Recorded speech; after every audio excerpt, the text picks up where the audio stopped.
You know what? I gotta get me a cute notebook. But I really like this notebook. Use it up. I am. Waste I'm gonna not, use want it not. up. Yeah. Huh? I said waste not, want not. I know. Yeah, I like it. I love a notebook. I love a tattered notebook. Yeah. This one is Yeah. really... I feel like shows I that wrote you a use lot. it. I do use it Yeah. a lot. Yeah. Not a lot of people write nowadays. I like to write. Yeah, that's something I've been doing again more, and just like keeping sticky notes out. I got a little dry erase board for the fridge. Really? And I use that a lot to make like my little list. That's I like a cool. list. Yeah. I make a list a lot. I think I want to do a calendar. That's gonna be something that I want to do this year. Actually, have a calendar, but like on my fridge here, and because we spend most of our time in the kitchen, Yep. and I feel like that way the kids can also have a structure. Like, because now that since we're doing bi-weekly, they'll also have structure on their chores and what time they need to do homework and what time is dinner, and it'd be good so that we're not behind our butt all the time. They need more of that structurized family dynamic. Yeah, dude, that's something I've been thinking a lot. Yes, a lot lately. I was telling Jason about it too. Is Really? something that's been coming up for me is order, and how much I need order, and how much order and structure is so important. So important, yeah. And just how That's so funny you say that. I literally... We're always on the same wavelength for some reason, like in different ways, but it's always like almost the same kind of goal that we want to reach. I've always known that I thrive off of like routine and structure, and I've always you have done it said as that a little before. kid. Yeah. But I just been like, so I always describe myself as like a creative person, and I love being creative and thinking creatively. Creatively. Creatively. Hello, English. I've been doing too much Duolingo. I'm on day 30. Oh, she was gonna say creatividad. Okay, wait. Yeah. Say it again. Creatividad. What does that mean? Oh, creativity. Yeah. Yes. Say it again. Creatividad. Creatividad. There you go. Mi practica mi español. Wait, ¿cómo? Practica. Practica. Yo Yo practico. practica mi español. Wait, how do I say comprehend? Comprendo. Yo comprendo. No. It's actually really good. It's more than what I can speak in Dutch. I can't say a word in Dutch. I try to practice I'm getting better at practicing it with Jason, because I'm less embarrassed if I mess up in front of him. And then I'm starting to practice a little bit more with my mother-in-law. But I understand far more, I think, than what people realize I can. Yeah. And then I also, if I read it, I can, like, 85% of the time, I think I understand 85% of it reading, but then what I still need to do is, like, listen more, translate it in my head, and then I can understand it, and then to respond, it's like, well, first of all, one thing I really want to do is I want to nail the hr. Yeah. And I feel like I have the advantage because... Okay, Dutch. so like you speak Dutch and English. So when you're learning a new word in Spanish, how does it transfer to your head? In Dutch or in English? If I'm learning Spanish, I'll translate it to English. Oh, okay. Yeah. So it automatically goes to English. Yeah. So you would have to translate into English before you can translate into Dutch. Like if you hear a Spanish word, you wouldn't be able to translate it right away into Dutch. Well, the thing is... Isn't that crazy how the brain works? I love it. Yeah. Well, the thing is, I'm fluent in English, Yeah. so it does not take... There's no disconnect for me with, like, when I hear English to understand it. So, When I hear English, I understand it as I hear it. Same with speaking Dutch. So, like, you would say Dutch would be your second language even though you learned Dutch first? Dutch is my native tongue. Okay. Dutch is the way I grew up. That's the way I grew up speaking. But it's not like the Dutch that they speak over the Netherlands. It's Pennsylvania Dutch, which is, it's a dialect. It's like derived from German. Yeah. But then it's still like, if we would, like the German that I grew up reading would be what I think modern Germany would call that, like, very old high Germany. Yeah. It's like the German that I grew up reading would be like thou old English kind of. But And then, so the Pennsylvania Dutch is a mixture of Old German and then English. And so it's a lot of slang. And then, and it's not a written language. So it's like very improper. Yes. Yeah. Yes. Okay. And I used to be super embarrassed of the accent. Yeah. Like, bro, like, but I'm like, you know what? It is what it is. Like, that's the way I grew up, and I will never hate. Like, I don't want to hate that part because that would mean like hating who you are, like parts of myself, and I don't ever want to be like that. So it is what it is. But I do find myself sometimes when I say certain words, like that accent will just, from mixing both languages, that accent would just come. I love an accent out of nowhere. I love an accent. I just think it's so cool. It's really bad to the point where I can tell that I said that with an accent. I'm like, fuck. Okay, yeah. I think one of my most insecure ones is the way I say just. Yeah. I don't know, and I say just a lot, and I say like kind of just or just, and I'm like, I just can't say it right. Mine's are with when it ends in I, like ILL. Ill. Yeah. I would say il. Oh, yeah. With, like, but that sounds pretty. Like, yeah, like that's so pretty versus when I trust. But I do.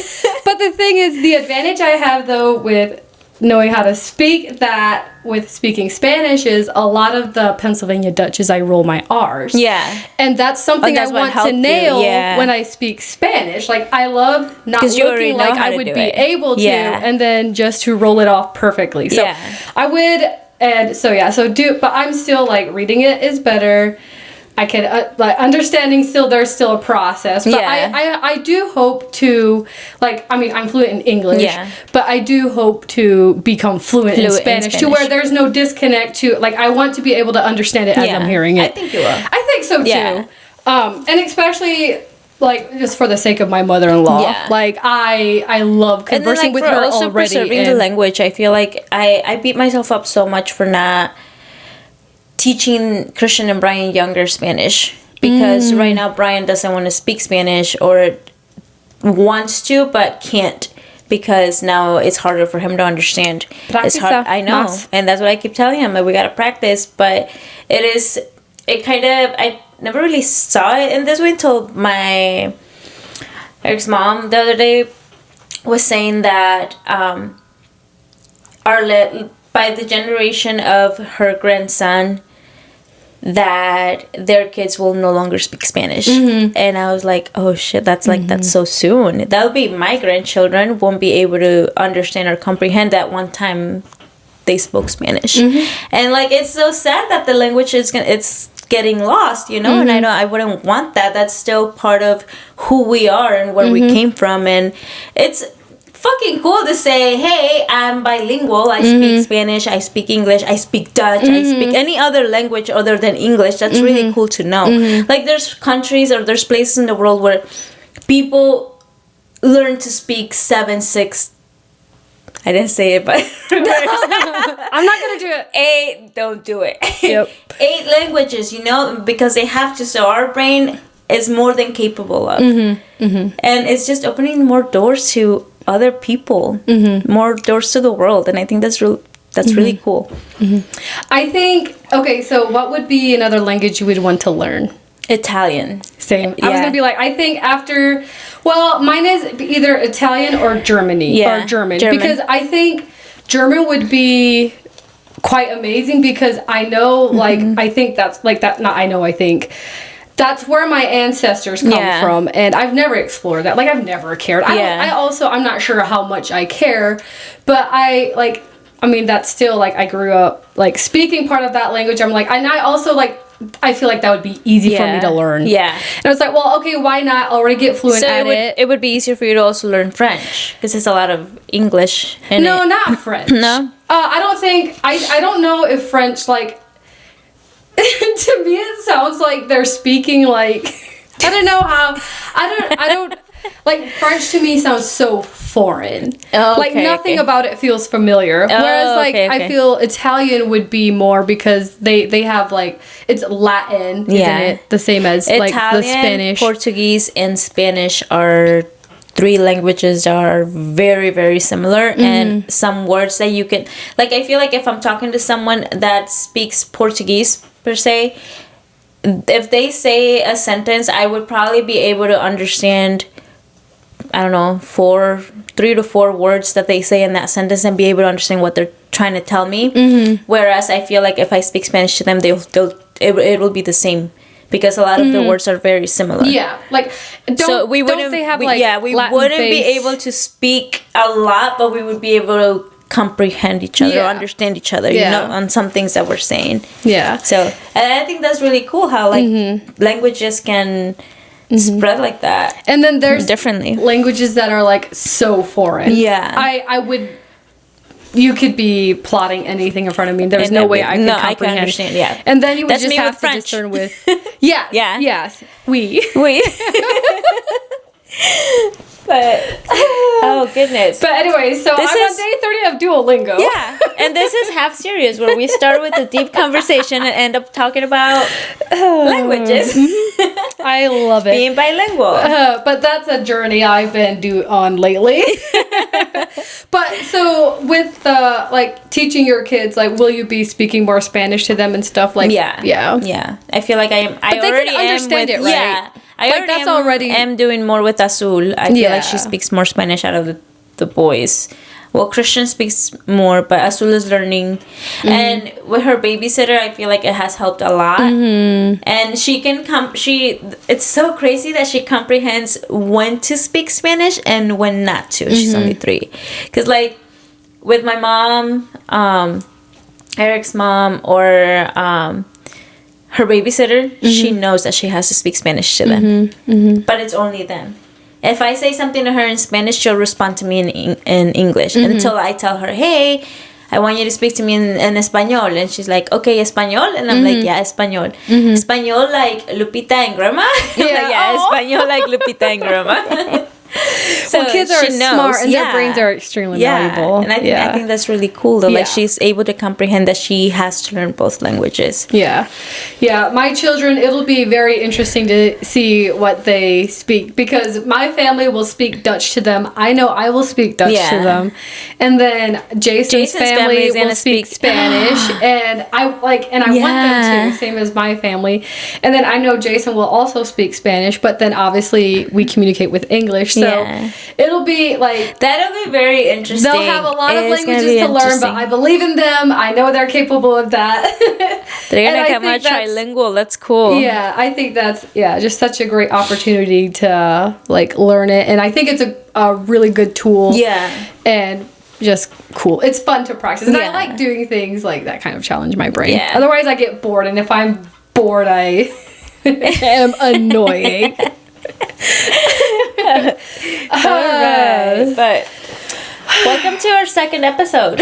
Yeah, surprise! How did everybody like the first one? I hope you guys loved it just as much as we did. We loved recording it. It was fun editing it. I actually loved the fact that it was out there. Like, once it went out, it was like, I know. Excited. Yeah, I became very excited. I was like, ooh, this is so fun. Yeah. But I know it's still gonna be, I'll listen through it once, and then I'm not gonna look at it again. Me neither. It's just like that one time listen. Yeah. Wash my hands, and then I'm ready for the next. So it comes out and it'll be the same thing. But yeah. So how was your week? My week was good. What did I do other than Duolingo? Let me reflect. It was just work, kind of a chill. Yeah. I have been very much just going through the mundane. I feel very much in my little hibernation winter era, in that space, and I am loving it. That's good. I found myself looking forward to the cold season this year, and I've just been going about it. You did have a busy summer. I did. I did have a busy summer, but I liked it. During the summer, I can handle it. Yeah. But once it gets cold, I like to be at home. And then before it got super cold, I went through and just reorganized all my rooms, and then I ended with my art room. And so I got that. I love that I got that already before the snow actually hit. So I've been spending more time in there, and just trying to be more creative and allow that space. I love that for you. But Excuse sounds me. sick. But yeah, other than that, nothing since the last. I feel like it'll be a pretty boring winter, but I'm here for it. Yeah. I'm very Sometimes much we need leaning those into it. winters. Yeah. I feel like for me it's gonna be a pretty busy winter, which is having time off and then the holidays and just like Are that. you hosting anything?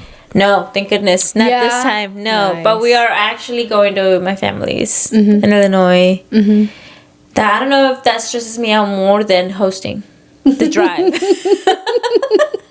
Both can stress you out the same.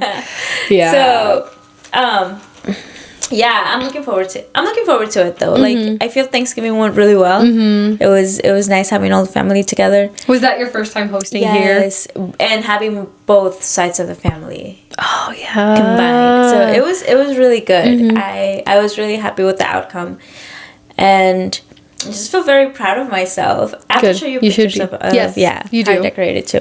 You do. But yeah, there's a lot of things that Eric and I have planned on doing with, the rooms and just getting rid of stuff that we don't need. So it'll be, I feel like before the end of the year, it'll be a lot of decluttering to start new. I really do want to focus on getting things here in the house, like going to every room since moving in. Like there's still some stuff that I haven't put away, and I'm thinking to myself like, if I haven't put it away yet, it's for a reason. Like, do I really need it? No.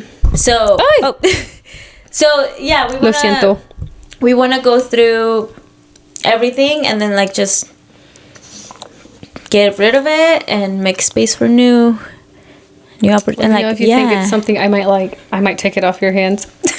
Yeah. I'm very much one man's trash is another man's treasure.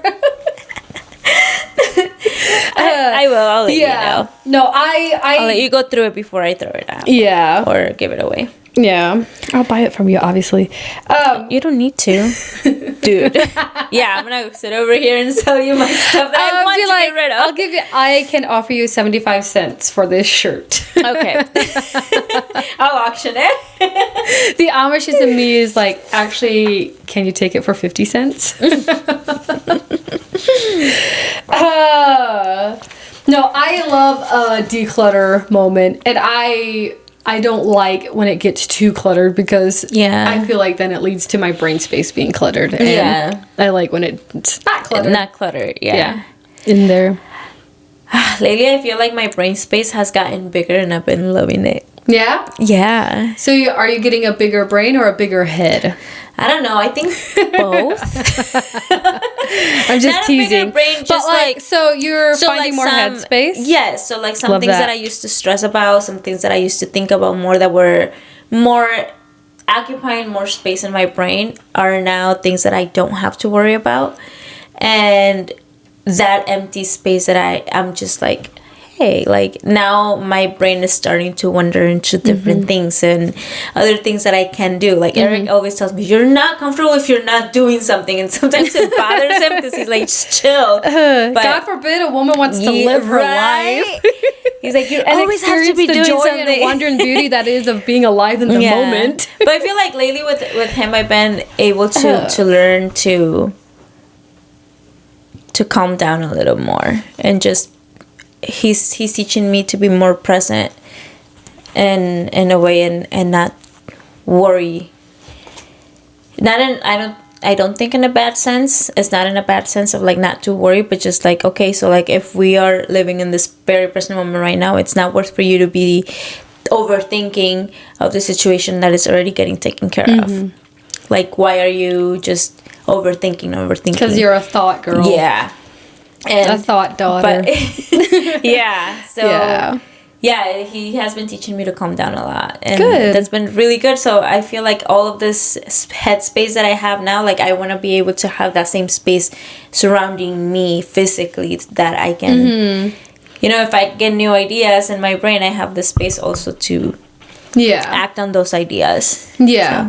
It's always good to keep like I always think that like, well, your surrounding space reflects the inner world. Yeah. But I love that. That's a fun journey to be on. I know. I'm really loving it. I'm loving it. I just feel like I've been have a lot more hope and optimism for what's to come, and I'm not worried. And even though I know bad things are gonna come because it's life, you know, I feel like I'm ready. I'm just like, bring it on. Yeah. Like, what else can? Oh my gosh, I shouldn't say that. You know, knock on wood. Can happen. No, you're not trying to tempt things. No, I'm not trying to tempt things. I feel like I'm ready to whatever comes my way, to take it more into a calmer way of fixing it than to just freak out about it and, you know, miss out on my peace. I don't think I want to give up more of my peace anymore. Good. Because I love how it feels. Good. Yeah. And it's yours. And it's mine. Yes. Yeah. So, yeah. I'm in a very good state, Good. I feel. Thank Don't God. let them take that from you. No. I read... them. Now, that's conspiratorial. Who's them? Well, I was going to say, I just... Shut up. Now I'm going to catch you on every it's because I admitted my insecurity out loud on national television. I could never do Love Island. Oh my gosh. National television. Anyways, what was... I completely lost my... Love Island? Yeah. No. Like... In a different world where I didn't have morals and values, yes, I think my personality could handle it.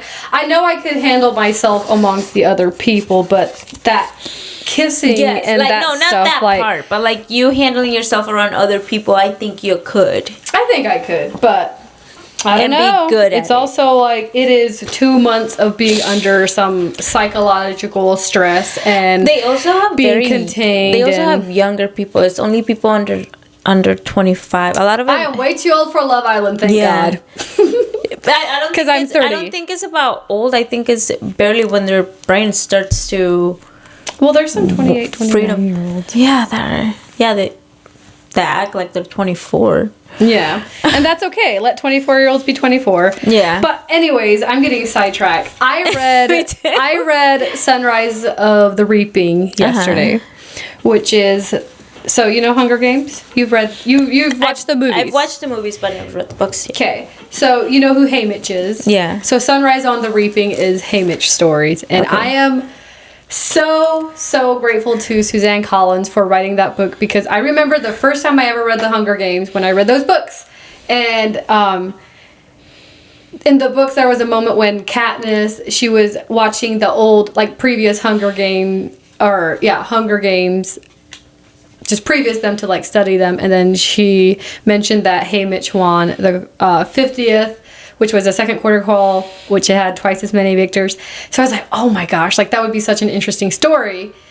And then, you know, time has passed, and obviously she did end up writing his story. So I read that book, and I was crying in the end. It's such a good book. Yeah. I think Haymitch is just one of my favorite characters of the Hunger Games, but it was such a good book. And part of that book is...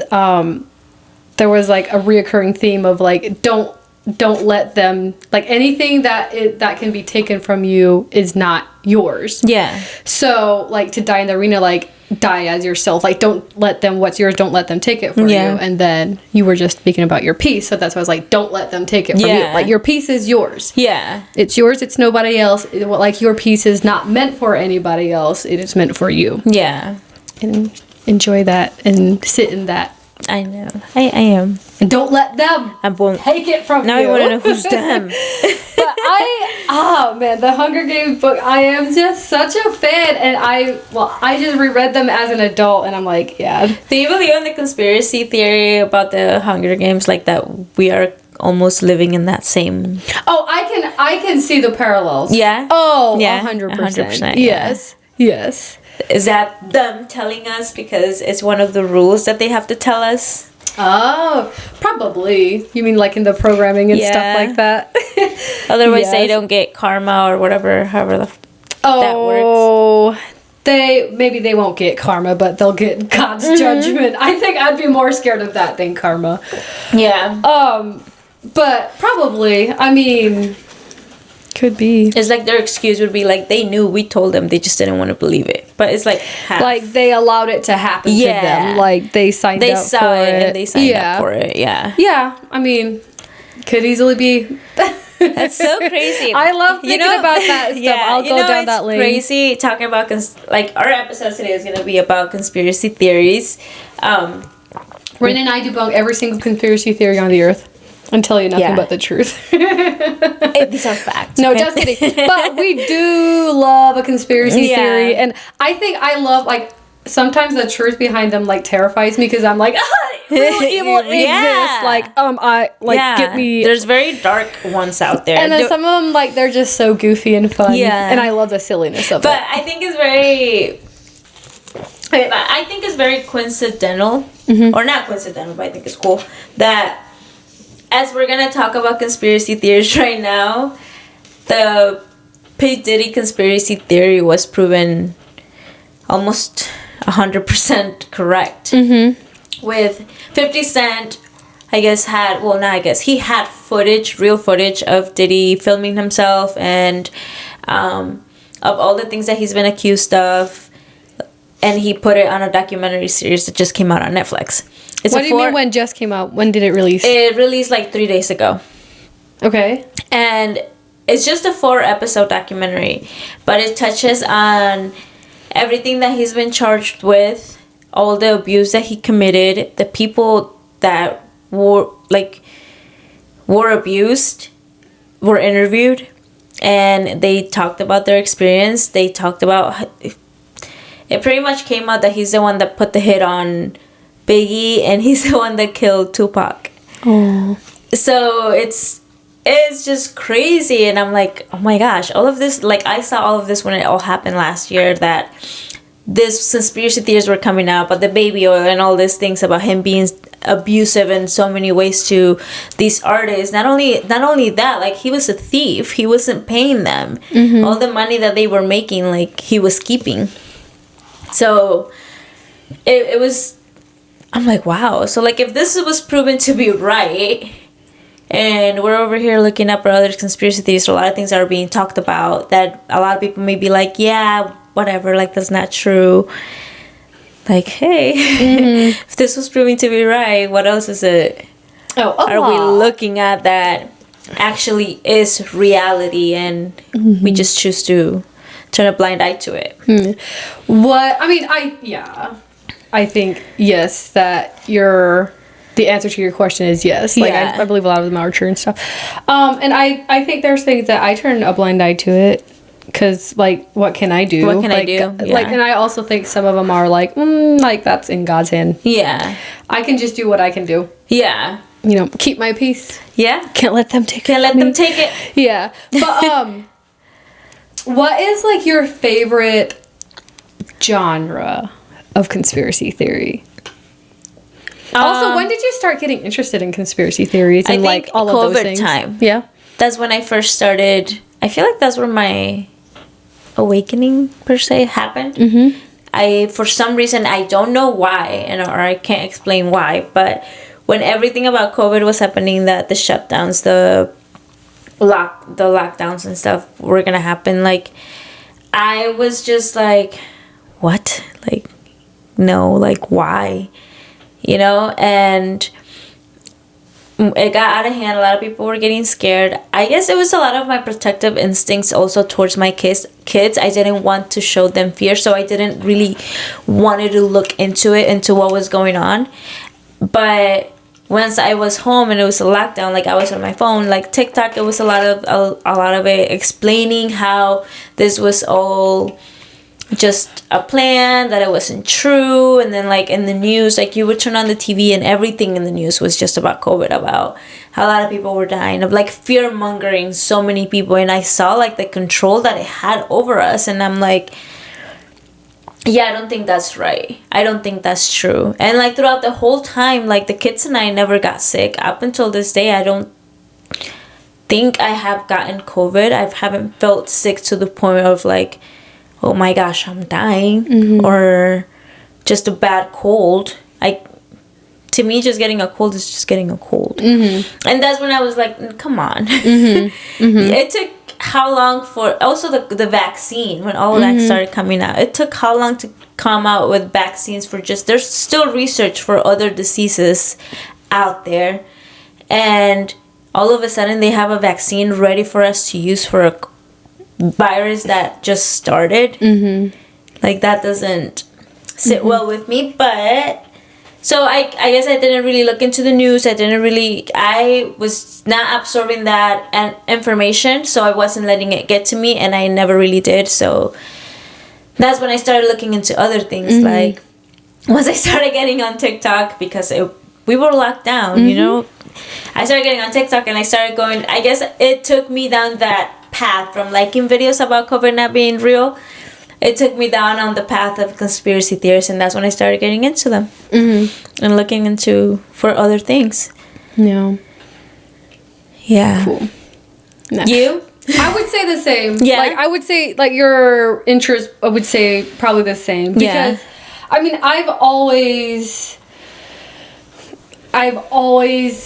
been a curious person, and I think it would always, my nature was always just to kind of ask questions and push back, and sometimes that's a good thing, sometimes it's not. So I always just kind of push back against the, like, just, I don't know if it was like maybe just authority in general, because I mean I don't think or I always just ask questions, and then I would say, but I never really, I just thought I was like, I'm so cool, I don't care about people, like, I just thought it was that, not anything deeper than that. But then over COVID, I had just left the Amish when that happened. So I know the first thing for me, like with just the COVID vaccine and them telling us to mask up, I was like, you got me fucked up. Yeah. Like, that was just my general feeling. I was like, who are you? Like, I'm healthy. I take care of myself. Like, sick people are going to get it, whether, like, and like, I still did mask up. Yeah. But I was just kind of like I bristled at it all. And I just didn't like the idea of being told what to do when their answers, like, it never made sense. It didn't add up. And I don't like it when that happens. When that doesn't make sense, something kind of makes me bristle or agitates me, I tend to pay attention to that. And then I would say, that's when I immediately knew to not do the vaccine. Yeah. And I don't know if that was me. I think a lot of it was probably just due to ignorance, because up until COVID, I was never really plugged into, other than pop culture, I was not plugged into mainstream media or what the news is saying or anything like that, anything political. I was never into that.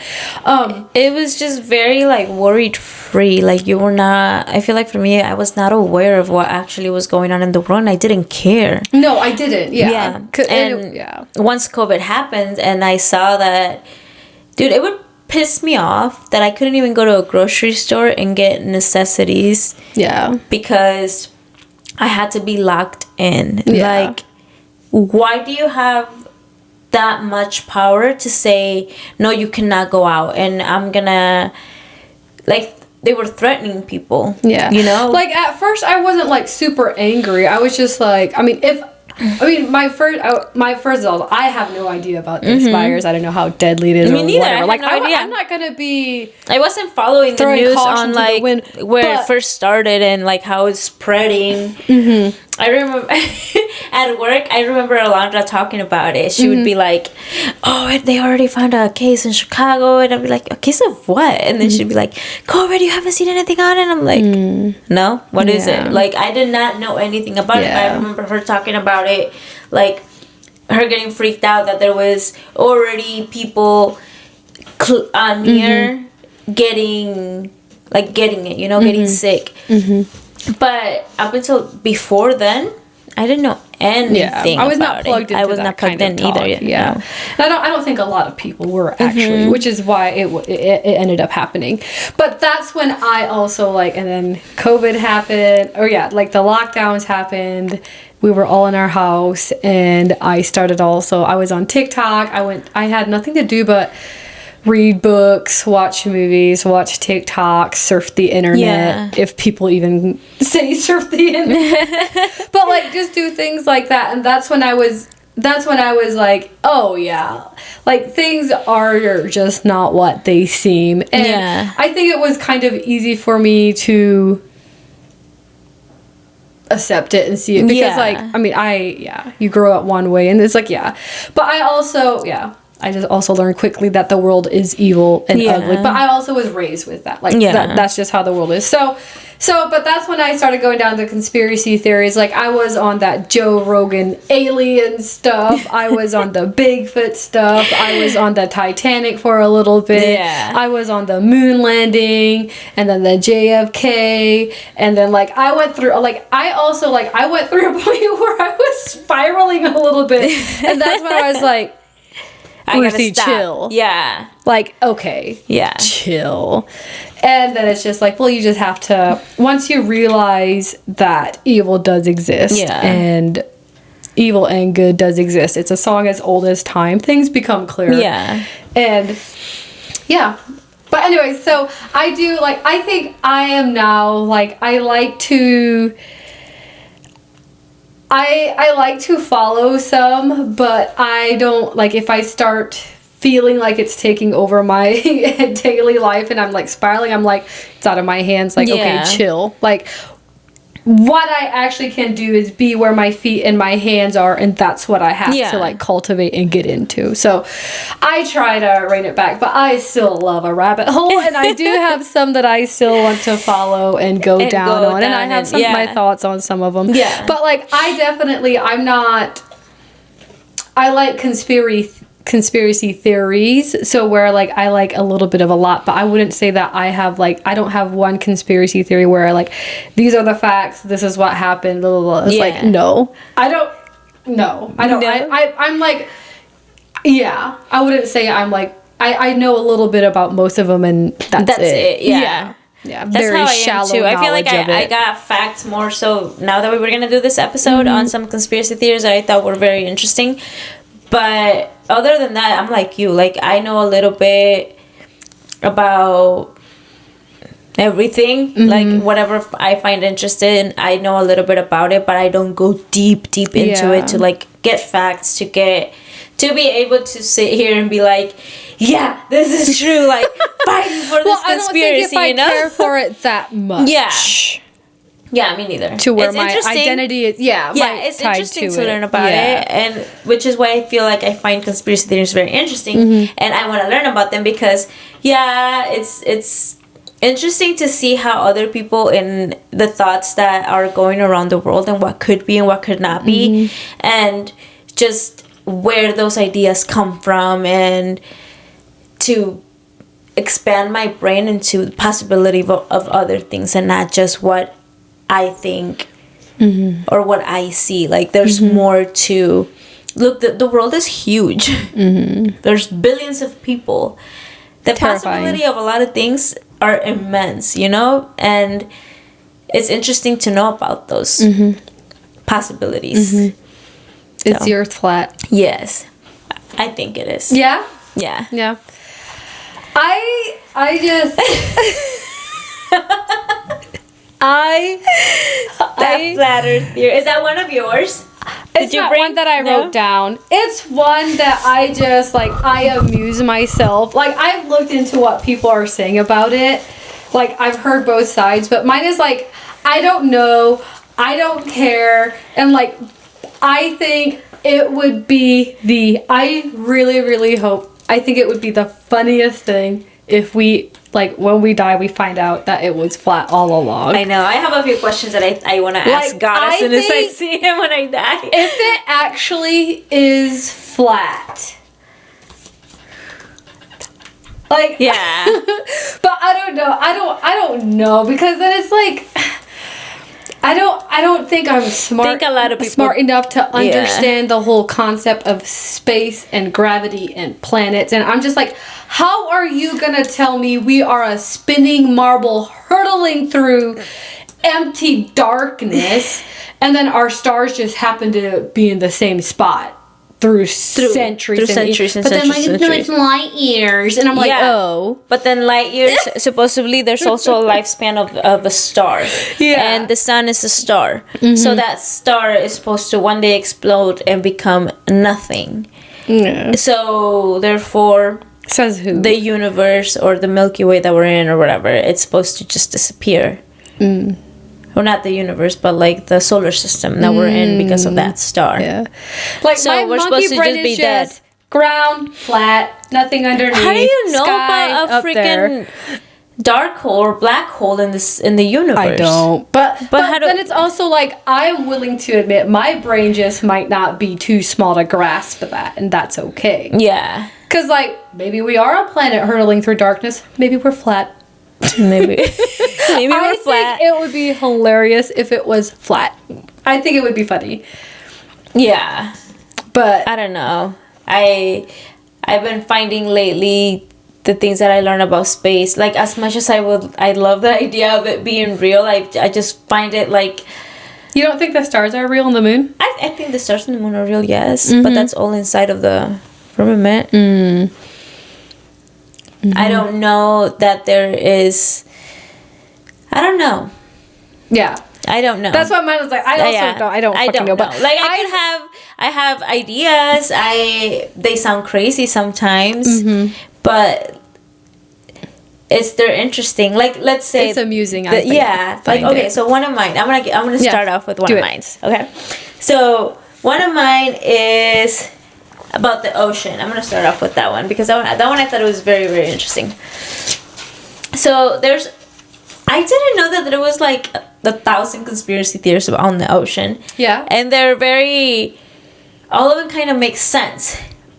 There's some truths to them. So I can see why it would be a conspiracy theory. But then there was some that were I was just like, what? Okay. Like, really? People believe this? I don't think I've looked into any of the ocean conspiracy theories. No. Okay. This is gonna be fun. So this one, out of all of them, the one that was more popular was the government is hiding what is really in the deep. And it's the NASA originally explored the ocean before space. And Okay, I've heard that. So NASA started out as a space or a water exploration instead of a space exploration. Do you know who the founders of NASA are? I heard this on Candace Owens. They are it was a guy that followed. Weren't they Nazis from? Yes, but Freemasons? he was also a scientist that believed in Satanism and Freemason. Yeah. So NASA it's also supposed to like symbolize the name, like supposed to symbolize something about the devil, something like that. I'm not sure, but yeah, I know how that started. Okay. But they abruptly stopped explorations after finding something that they didn't talk about. Nemo. Yeah. Finding Nemo. Finding Nemo. Where do you know where they were exploring when they stopped? No, they refused to say. Yeah. T. And they have this, which is the abyssal intelligence theory, where aliens didn't come from the sky, they were already there. So that's the theory, like that the aliens come from the ocean. So that's the theory that I found. Is that why they drop bombs in the ocean to test them? That's what this theory, like, that's what it fights it. That's how it's being fought. And okay, so it's being said that there's already alien intelligence down in the ocean, and that they allow us to live here on Earth because we are harmless. We expose no danger to them underwater. We are a danger to them if they were here on Earth, like, but on ground, dry land, but not underwater. I don't know how true that is, but I've also, my personal theory, I think the only way out, and it's not through space, it's through the ocean. The Bermuda Triangle, all the disappearances that have happened around there, I feel like that's a portal that could take you somewhere, but where? So I don't know. I think that's one of the reasons why we stop exploring. They know what's down there, and if it is I don't know if I believe about alien intelligence, but I do know that there probably is monsters. And but what I mean by monsters, it's like really, really, really big fish that look like monsters, and they're probably intelligent. Would you say demons? Yes, I would say. And I mean, where did all the fallen angels go? Well, I mean, okay, so here's the thing. So walk with me. This is where I think demons, yeah, because of the fallen angels. This is where, and my knowledge is based on because that's just what I choose to believe. Yeah. But this is where the theory makes sense to me, is because if you take into account Noah's Ark, that was like God looked down at the earth and he saw what had happened and he did not like it, so he chose to like wipe it out, yes, with water, yes, and the water came from, it rose up from the depth, and then he also let it rain for 40 days. Yeah. And so that's how he washed the entire earth away, and then it receded, and then I think when it receded it took everything down with it, you know. And then obviously Noah came out. God promised us. He painted the beautiful rainbow. That's his promise, to never flood the earth with water again, completely like that. And then I just love the connection that, okay, so if that's really where they reside and stuff, that's where they, because we do know that Satan is the prince of this world. Yes. You and I, we know we have souls. We are not of this world. This is not our forever home. Yeah. When we die, we will go to our forever home. But this is the best, this world as we see it, we know it's evil and gross. This is the best home Satan's ever going to get. After this world is over, it's hell. Yeah. He just wants us to go there, but obviously, we don't want that. But anyways, yada yada yada. So while he exists on this world, it is him, like, the demons are in the water. The demons are in the water. Then I just think that makes it all the more powerful that with Jesus, he's able to calm the storm with just his words. That shows dominion. And he has dominion over everything. Over in that the water. With just his word. Yes. And then also Jesus is capable of walking on the water. Yes. And that is also just another way of showing dominion. So I just really like that. And so yeah, I'm very susceptible to that conspiracy that is demons in the ocean. There's demons in the ocean. Because to me it makes sense. It's like, well, duh. And then, like, look, if you look at the book of Exodus, the demon or the monster with 7 heads that's supposed to come out, where does it come out from? I don't think I've read that part of the Bible, and that sounds terrifying. It sounds terrifying because it's freaking scary. But, like, if literally you can find the most imaginative stories that are very real because they're written in the Bible of demons. Like, just look at how angels really actually look. Yeah. That's where I would believe that if people from back then, for example, like, I don't know, Indians or even Egyptians, or like way back, that they would say they have their figures that they draw. I wouldn't be surprised that they saw an actual angel and drew it. Because they're scary looking. Yeah. A real actual angel is scary looking. So with all like the fallen angels. Well, whenever an angel comes down, like the first things they always say is, "Do not be afraid." Because of how they obviously look. They don't look super comforting. I don't know if an angel was to make an appearance to you, would you believe it's an angel, or would you think it's something evil? I like to think that I would know. Yeah. Like your sense. Your intuition would be able to tell. Yeah.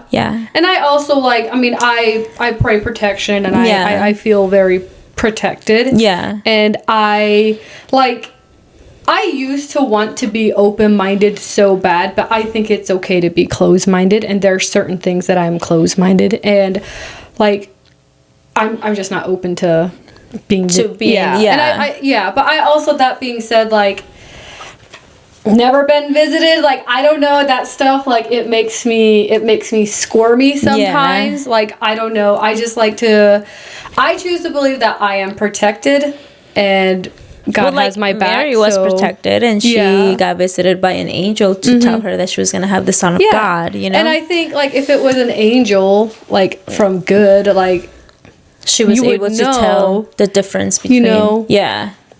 And then the same way that I think I would have the discernment to recognize a little mouse scooping. Is it a school? I don't know. Hola! Or is it Shiesty? I don't think Shiesty's out. Oh. But at last. Yeah, at last that was one of the one of many. Yeah. But that I thought were more I think it's interesting. Like some I like when a conspiracy theory kind of like ties back into the Bible, and I'm just like, you can which is why I'm like, but I was interested. I don't know. Okay. I think it would be really cool to like. I just am. I'm really appreciative of the people that nerd out about a topic where they do the research, they get their sources, and I can then just read their work and take it in, and I like the surface knowledge. But I just really appreciate the people that do take the time and the work, and like I just love truth seekers. But yeah, I love that. That's the ocean conspiracy theories. I think I could easily go down those and be a. There's so many rabbit holes on that one. Like so many. Did you know that to this day they still don't know how eels reproduce? Are you serious? Yeah. And only 5% of the ocean has been explored. Crazy. So, that makes it even more scarier, because what it's 95% of the ocean look like, or what is out there, why haven't we able to explore more? Like, how can you tell me you know more of something that's outside of our world, which is the universe, than you know of where we live? We literally live in this world. How are you not preparing or protecting yourself from something that's in here? Yet we're worried about something that's coming from outside of space. Yeah. I don't think we really are. Make sense. But anyway, it doesn't make sense. It doesn't. Yeah. Yeah. No. One thing about me, my little monkey brain is, no, I do not fuck with the ocean. You will not ever catch me in a cage going to shark diving. Eric's the same way. You will not catch me deep scuba diving. I do want to do all that. I will support you in that. I will support you in that. But like that to me sounds just as terrifying as skydiving. Yeah. It's like, nope, my place is on this ground. This is where I will stay. Once my soul leaves this body, this vessel will become ground again. I will not be in the air. But that being said, but you love the water and swimming, and like that's pool, I would never thought that you wouldn't want to be pond. Like you can catch me in a pond, you can catch me in a river, and you can catch me in a lake. You will not catch me in the ocean. So like when you go to Mexico or Florida, you don't go out swimming? Yeah. You do? I do. But not like only on beach areas? Yes. Okay. I will not go past to like I'll go back so like to if maybe you go out in the boat more deeper in the ocean, you wouldn't swim around the boat there. I forced myself when I went to Mexico a couple of years ago and we went jet skiing. Yeah. And it was the most gorgeous blue water I've ever seen. To this day, this is my favorite shade of blue I've ever seen. But anyways, I challenged myself because I'm terrified of it. And I've never jumped in the ocean to where my feet cannot touch the bottom. And it was like, I literally get freaked out thinking about it. Okay. You should start with your conspiracy. My conspiracy? No, now I feel silly. With one of them. Why? I don't know. I did one. Now you do the other one. Because we have. I think how we started this episode was really good. Same. Like we started with conversation and it was half serious conversation. Yeah. I really, really like it. Yeah. Yeah. Because here's the thing. I don't know if any of these are like conspiracy theories. So like I wrote down on this one, like a conspiracy theory that I would like to follow and see where it ends up is, where are all the bells? There used to be bells everywhere, like in churches or like in towns and stuff. Like the church would always ring out the bells. People would always have wind chimes. Why did we stop with the bells? Yeah, why did we stop with the bells? And bells, like, they do carry a certain frequency. And I've just heard murmurings about that it was removing bells. Like, there were also school bells. The fire station would ring bells. Do you think it's to make us weaker to danger? I'm not sure, but those are some whisperings that I've heard, and like that really like it just I was like, oh yeah, because a bell will make us alert. Like we hear a bell and it's like automatically your senses of alertness are like, oh, like it's time for this. Or well, not even that, like it also like it just carries such a different frequency as well. Like if you hear a church, like, or if you just hear a bell like tolling in the distance where it's just like telling you the time, or like the bells go off if someone dies, or the bells go off like in celebrations. And then like people have wind chimes, and like why is that going away?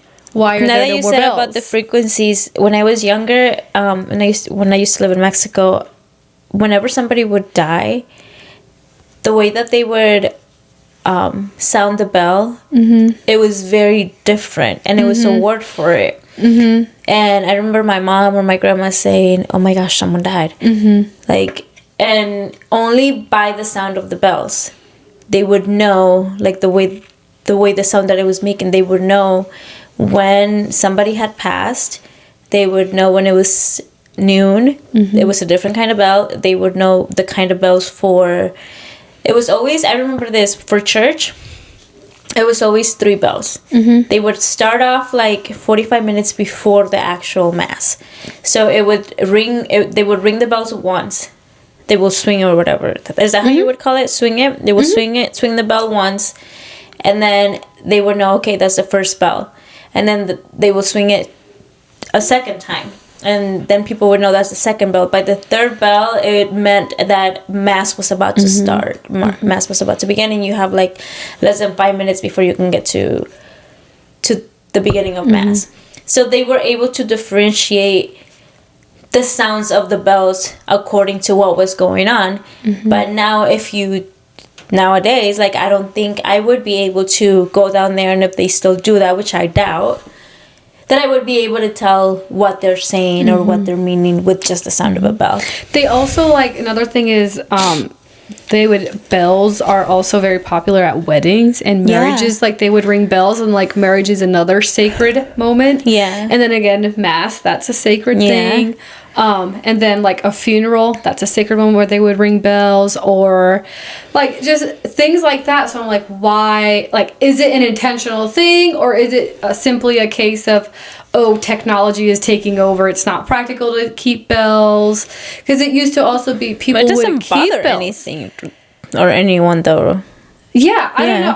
Or like, my thing is it intentional? Because also like wedding songs and stuff, they have like wedding, and it's also, you hear wedding bells.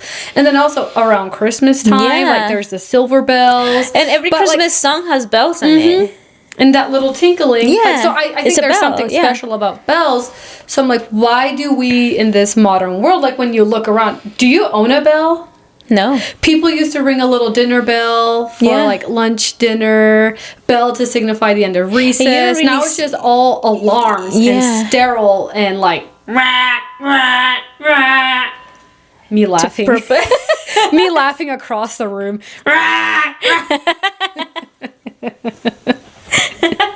But you know what I mean? Yeah. So wait, I wonder if we hit play? Recording. We are? Yeah. Okay. I wonder if the frequency of the bell was just supposed to keep us out of stress, whereas a alarm, it's more like you jump to it, you know? Yeah, it makes your brain in a frequency of more stress and panic, and instead of softness and alertness. And it's also like bells have healing frequency, like that sound is healing. There's also, if you look, I mean, one thing about me is I love an ambient YouTube video in the background, and I love like bells or like sleep bells or like I think the like older it's just I get and like the beautiful more music. things that I like now that you're telling me this, the more grateful I am of how I grew up. Like In I what was way? able to have in some way those frequencies in my childhood from hearing those bells, even though I didn't know what they meant. Like those frequencies were still around me, that it was somehow going in my brain. You know, like, and our kids don't have that. So yeah. So that's a conspiracy that Yeah. I kind of am interested in, and I think that's the next one that I was like, I'm actually like, there's probably something to this, and I kind Yeah. of want to see what's going on, and then probably in my little way to rebel, I'll just hang up bells and wind chimes and Period. do my little thing. Ring a bell, honey. Yeah. So yeah, where are all the where are bells? all the What's bells? happening to Yeah. it? Is it intentional And or why? is it simply technology is taking over? And if it's a Look case, for our bells. if it's a case of technology taking over, If you then guys like find- that is yeah. such a disappointment because If you we're guys just find losing so anything much on beauty bells, to let it. Ruthie know. Yeah. Well, we used to Or know anything. like growing up at the lake house. We had a giant bell that if my parents were out fishing or somebody was out fishing and then it was time for dinner, we would ring the bell. Yeah. And then we were not like, and obviously sometimes us little kids would like ring it when we're not supposed to Yeah. because it's a bell and it's fun to make It's fun to make it go gong. on. Yeah. But yeah, like it was, and that's the only bell I remember growing up. And then I do, like I knew some people, but I mean they're Amish, but they Yeah. would have a little bell they would go outside and ring.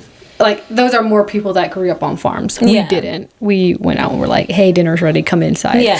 But I mean, in my adult life, I don't see any bells except for wind Oh chimes. my goodness.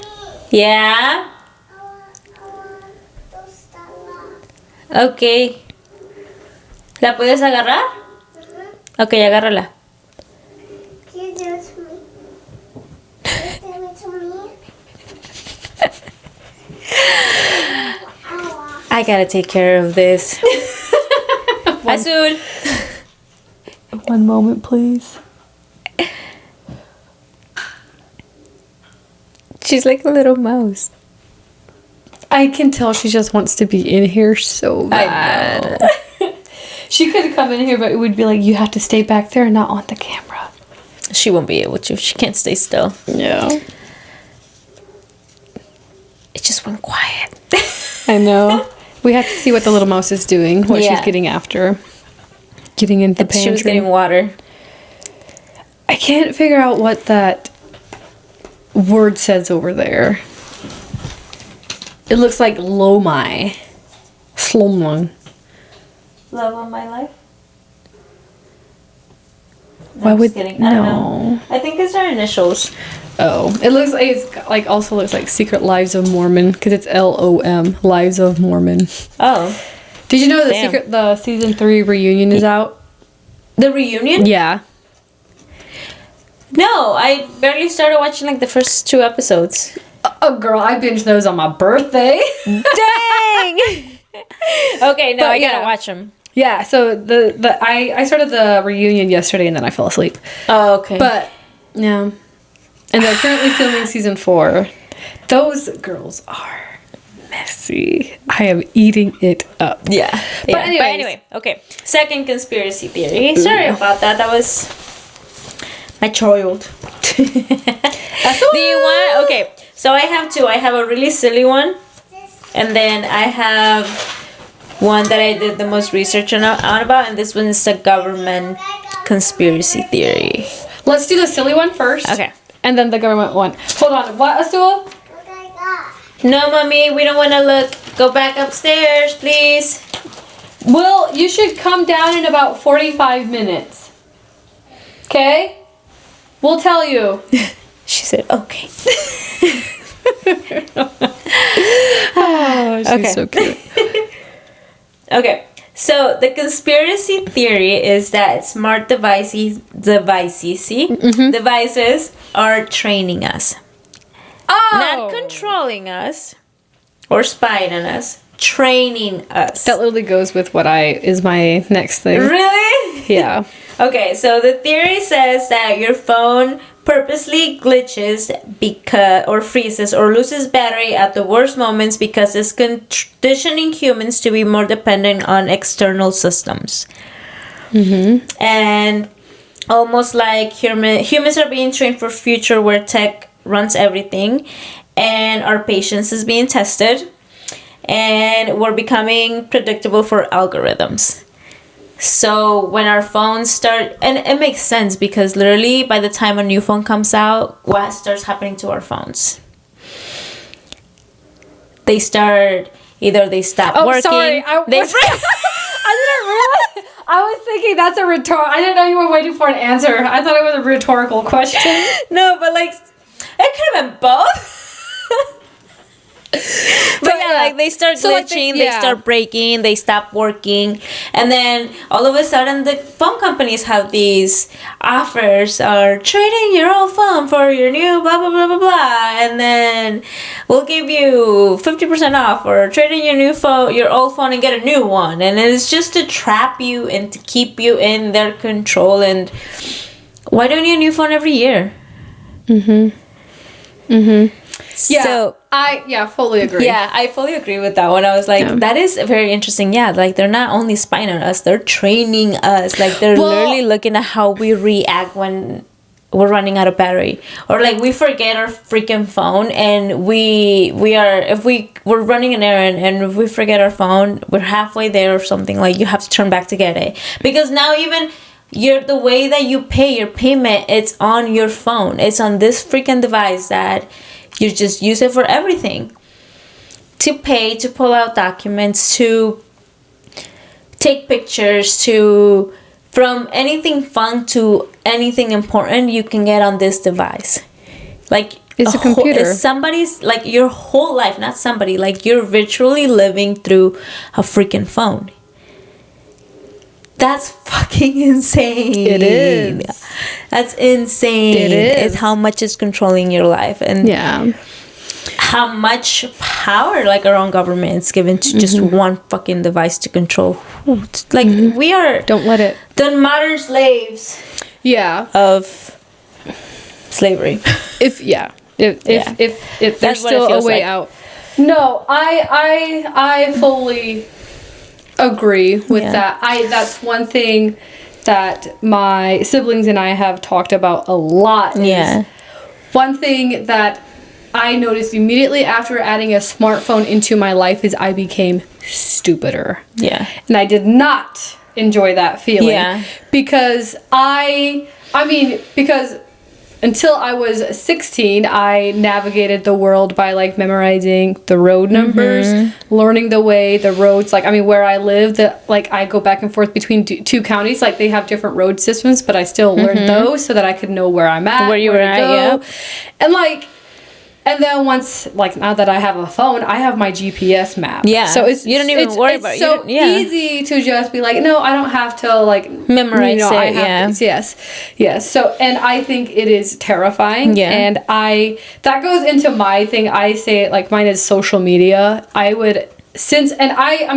Forgive me if you get sick and tired of this, but especially since I have deleted social media and I know it will never be a part of my life again, I feel this huge sense of relief, and I think I will just continue to talk about this, and I will just encourage as many people as I can get off of social media. Create that distance between you and your phone.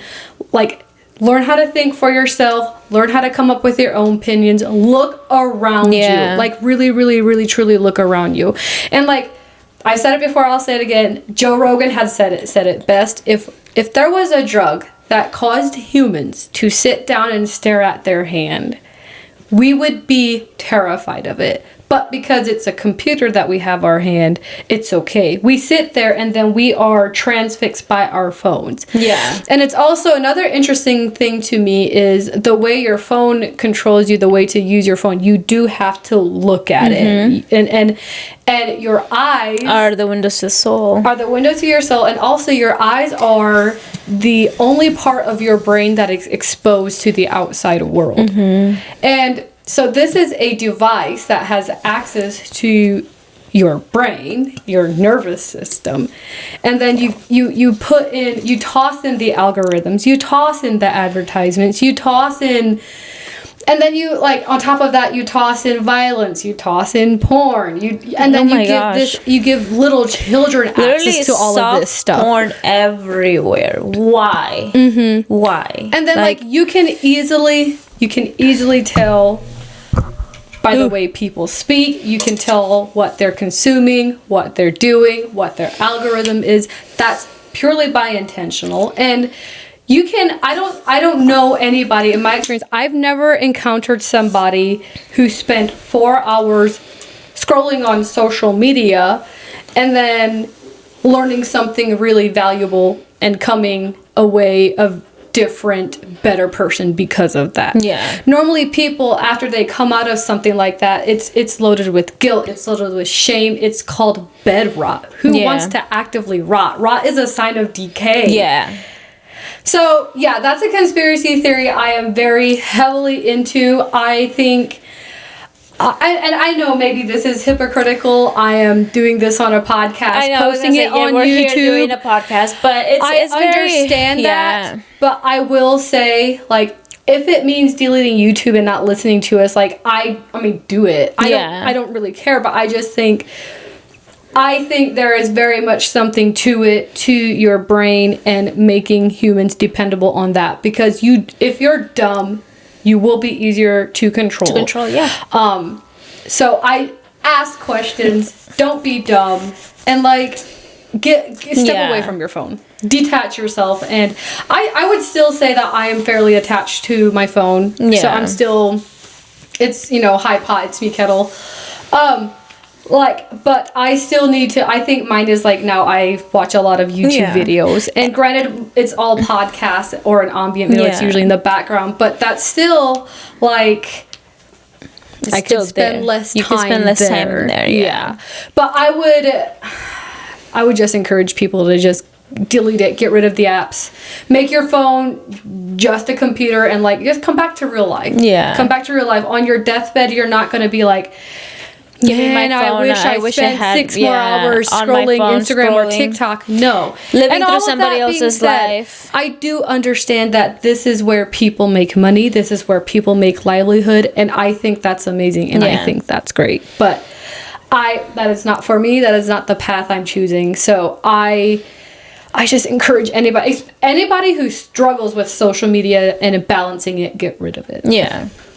I would say so. Yeah. Because I always go back. I know many people that have a very nice, healthy balance with social media. Yeah, they're very much their own person. They don't get sucked into it. And maybe I was just the personality that I allowed it to take. And because of that, like, I am out of it, and you were able to recognize that it wasn't good for you, and out of it. Yeah. And if any of it resonates to somebody, just get rid of it. Yeah. And then if you have a good balance with it, kudos to you. That was never me, unfortunately. Just don't let a phone, an object, take over control of your life, or what you're doing and how you think, or not being able to go to the grocery store per se, or on a walk without it, Yeah. My phone outside of social media, like, it's just disrupted so many other parts of my life. Like, one thing is, I have like,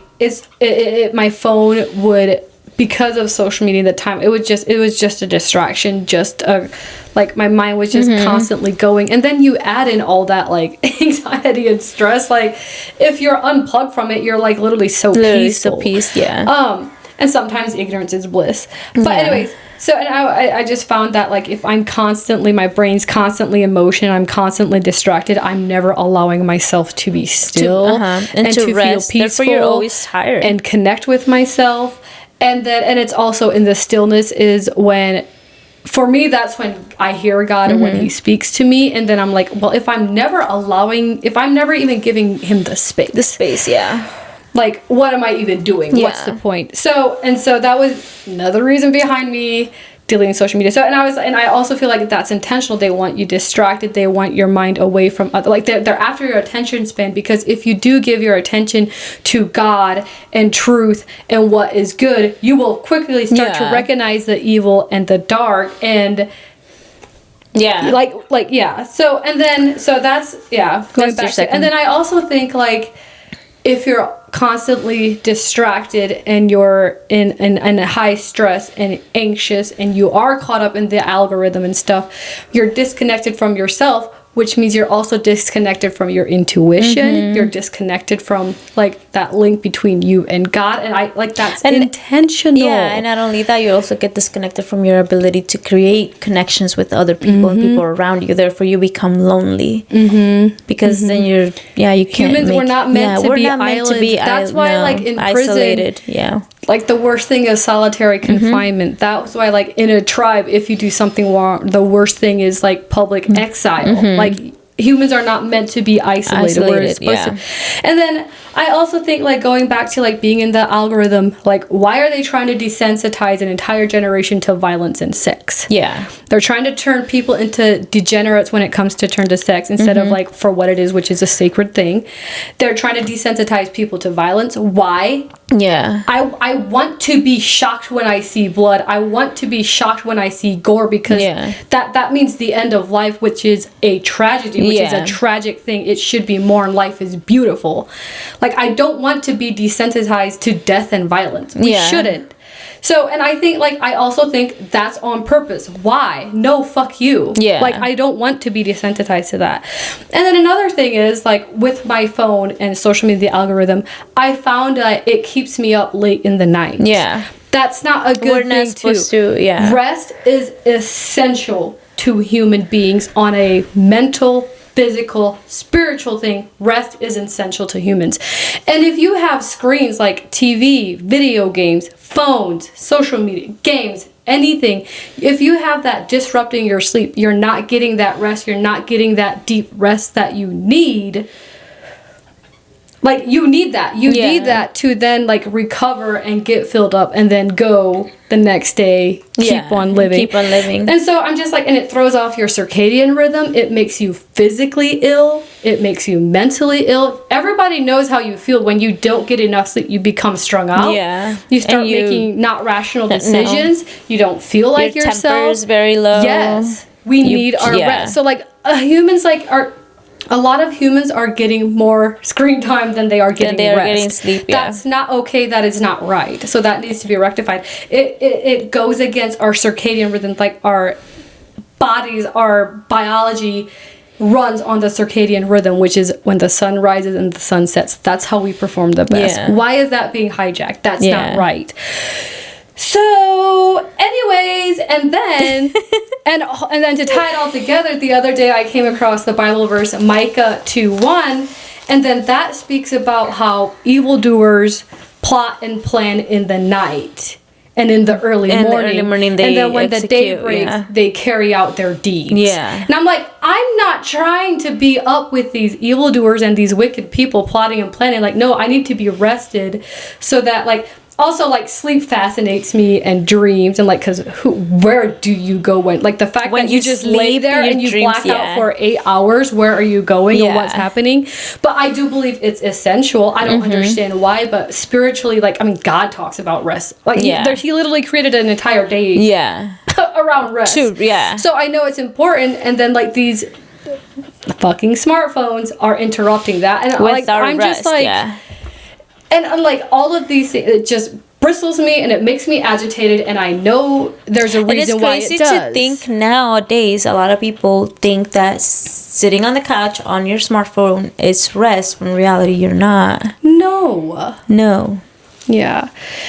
But so these are all just things that are coming. Yeah. This is my personal journal opinion with social media, and there's definitely a part of me that I immediately just want to defend myself, but I'm not going to to that. Yeah. It's okay to share the way I view things. It's okay to share that. But yeah, so those are because my social media stuff really tied into what you were saying about technology, because I am just like, I've literally felt the shift and the difference in my life with a smartphone versus not having it. Yeah. And I would prefer to rely on myself versus than a little device. And yeah, that's just it. Will I ever get rid of my smartphone? I don't know. I like Spotify. Yeah. I like my maps for road trips. I like my messaging. And technology is not all that bad. There's good things with it too, and that come with it. It's just, as humans, we need structure. And to be able to be told, or to be able to recognize and know when we're doing too much and when we're not. Like, I feel like that's why we are being monitored and studied, because we have no self-control and no self-discipline into actually just use it wisely and healthy and for what it's meant to be. I hope. I think people are waking up. I hope people recognize it for what it is. Yeah. Like, use it for work, and if you're making money and all that, by all means, but don't let it take control over your life. It would be amazing if this channel would bring us money. Yeah, so like I would love it, because we're making money out of doing something that we like and we love. Yeah. But I just cannot. Yeah. Myself personally, I don't have it in my life, and I would encourage people to not do it. And then bring back paper things. Let's bring back magazines. Bring back magazines. Bring back newspapers. I would love that so much. Or sending notes. Oh, I love a letter. I love a handwritten note. I was in this era of passing notes in the classroom with your friends. I love a handwritten note and a letter and a card. Okay. All right. So my next conspiracy, I know you probably heard about this one, the MK Ultra conspiracy theory. I've only heard of MK Ultra, and I know a little bit about it, but I've never done any research or looked up on it. But I'm aware that it exists. Yeah. Okay. So the theory is that the CIA secretly tested mind control on unsuspected people from the 1950s to the 1970s. From the 1950s to 2025 is what I would say. Yeah. Well, this is where my opinions also come into play with. Okay, so they would secretly test on people, and they would do this by using LSD, which is a drug, hypnosis. Also a good song. Yeah. Sensory deprivation. Okay. Psychological torture. Okay. And the goal was to create a mind control assassin or influence interrogation's outcome. They said, well, the facts of it is that obviously it's true. And in 1975, the U.S. government admitted to the program after a church committee investigated it. So they admitted to it. But in 1973, before they admitted to it, they burned all of the documents and all of the studies and everything that they had gathered from this investigation and this test. So all of the documents and all the people that was tested on, a lot of these people lost their lives. A lot of these people went insane because of how much drugs were being put in them to test their brain and what they were doing to control them. They consider it a conspiracy theory because they have no proof that they could ever control people, but I think that's wrong. They actually figured out how to control people, and they're doing it now. Up until now. So, yeah, there's, well, I don't know if you want me to read this to you. Yes, please do. Okay, so like thousands were experimented on, including prisoners, mental patients, and civilians who had no idea. So they were just prescribing these drugs to you. What do we have people on right now for anxiety, depression, and all these psychological diseases or problems? Which is why I think like pretty much what they prescribed you is meth. Interesting. Yeah. And it's considered a conspiracy because most records were shredded in 1973. No successful mind control techniques were ever created, or so they say. Yeah, and right. Why would they it's one of the most clearest examples of government abuse and power. First of all, if you had power over a population, would you tell them, hey, I can control your mind? No. You would just do it. Yeah. And it all ties back, like I thought that was very interesting because it all ties to social media. It all ties to devices. How they're making us very dependable on just a phone. They're making us very dependable on being locked into a screen to look for likes, to look for people validating you on a screen. People that you don't even fucking know to give you validation. So they're making you very addicted to praise. And who are we supposed to praise? Not ourselves. Not ourselves. Yeah. Yet we're over here worried about, oh, let me get the best selfie and post it and gain popularity and gain likes. Or we're over here worried about... I mean, if my selfies would gain me, like, popularity and likes and, like, get me money, I would definitely pursue that. Yeah. But my selfies don't. No, I know. But, like, it's what I mean. And people that are doing that and making money, fuck yeah, you know, like, go get it, you know, good for you. But there's people that are not getting the likes that they want, and they're losing their mind over that. Or there's people that are just the average. Are you talking like the average social media? I'm just talking about the average social media public that sometimes their life is dependent on that because they get so sucked in it, you know. And that's how, you know, they're controlling us. And then they start getting depressed over the life that you can't have because that you're seeing on this phone. And why is my life like this? And why is my life like that? Started beating yourself up instead of actually doing what you need to be doing. But then what it is that you need to be doing, when all you know is to be on your phone. Yeah. Get off your phone. If you get anything from this episode, get off your phone. Yeah, we're over here recording leave a podcast. Us before you leave us the phone. Actually, before you leave the phone, like, subscribe, and then subscribe and comment. Yeah, and listen. And send us your most what's your conspiracy theory? The one that you believe on the most that we can talk about. Yeah. Or what's been your favorite one you've heard? What's one you think that Raina and I would be interested in? Or if you have more info on the conspiracy theories that we talked about, and something that we need to know that you think would be very interesting for us, let us know. Yep. Share it. Yep. And then I think, do you have any other? Because I think I have one final thing. Yeah, no, I'm done. I did all my 3. But mine they're kind of tied together, but mine is a conspiracy theory that it's not a conspiracy theory, but I do know some research that I will do. Within the next couple of years, we'll be on our public education system. Oh. Yeah. I know I am not going to like what I find out. Yeah. Because I already have much beef with it.